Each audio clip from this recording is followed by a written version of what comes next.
Big பாஸ்ல பார்த்தீங்கன்னா, தினேஷ் கலந்துக்கிட்டாரு. கலந்துக்கிட்ட பிறகு பார்த்தீங்கன்னா, அவரு நெறைய விஷயங்கள்ல பேசும்போது ஒரு விஷயத்த மட்டும் தெளிவா சொல்லிக்கிட்டே இருந்தார். திரும்பவும் ரச்சிதாவும் நானும் சேர்ந்து வாழணும் அப்படிங்கிறதுல சொன்னாரு. ஆனா ரச்சிதா வந்து அத விரும்பவே இல்ல. ஆரம்பத்துல இருந்தே அவங்க தினேஷ்ட்ட வந்து பேசுறத வெறுத்துட்டாங்க. விரும்பல அப்படிங்கிற மாரி சொல்லியிருந்தாங்க.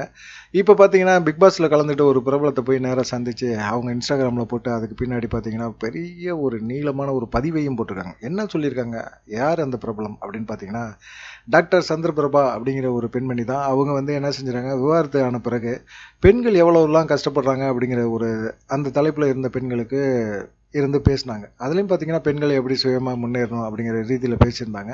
இது சமூக வலைதளங்கள்ல அதிக அளவுல பாராட்டப்பட்டுச்சு. இந்த வீடியோ பார்த்தோன்னே என்ன செஞ்சுட்டாங்க, அவங்க நேரடியா போய் அந்த சந்திரபிரபா டாக்டர் சந்திச்சு அவங்க பேசியிருக்காங்க. அப்புறம் உறவுங்கிற தலைப்புல ஒரு Instagramல ஒரு பதிவையும் போட்டிருக்காங்க. சில பேர்ட்ட எப்படி கனெக்ட் ஆகுறோன்னே தெரியலங்க. சில உறவுகளுக்கு மதிப்புங்கிறதே கிடையாது இல்லங்க. இது பிரபஞ்சத்தோட அழைப்பா? அப்படிங்கிறது புரியல. ஆன்மா கேட்குது. சிந்திக்கிறதுக்கு ஒரு மனம் தேவைப்படுது. உமன் வந்து ரொம்ப ஆச்சரியமா இருக்கிறாங்க அப்படின்னு சொல்லிட்டு சந்திரபிரபா மேடத்தை சந்திச்ச பிறகு பார்த்தீங்கன்னா, ரொம்ப நான் வந்து ஃப்ரெஷ்ஷாக ஃபீல் பண்ணுறேன். எனக்கு நிறைய ஊக்கங்களை கொடுத்துருக்குறாங்க. எனக்கு தேவையான ஆறாவை அவங்க தந்திருக்கிறாங்க.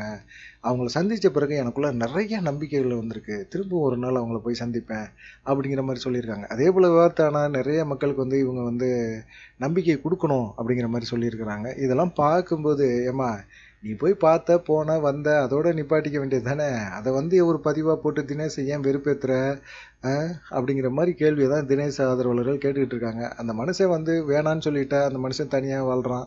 அப்படியே வேற வாழ்க்கையை அமைச்சிக்கிறதுக்கு முயற்சி பண்ணுறாப்புல.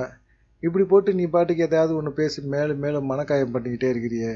உன்னை காதலிச்சதுக்காக அந்த ஆள் எவ்வளோதான் கஷ்டப்படுவான் அப்படின்னு சொல்லிட்டு தினேஷ் ஆதரவாளர்கள்லாம் ஒரு சைடு வச்சு செஞ்சுக்கிட்டு இருக்காங்க ரச்சிதாவை. பார்க்கலாமே என்ன நடக்கும் அப்படின்னு சொல்லி. நன்றி, வணக்கம்.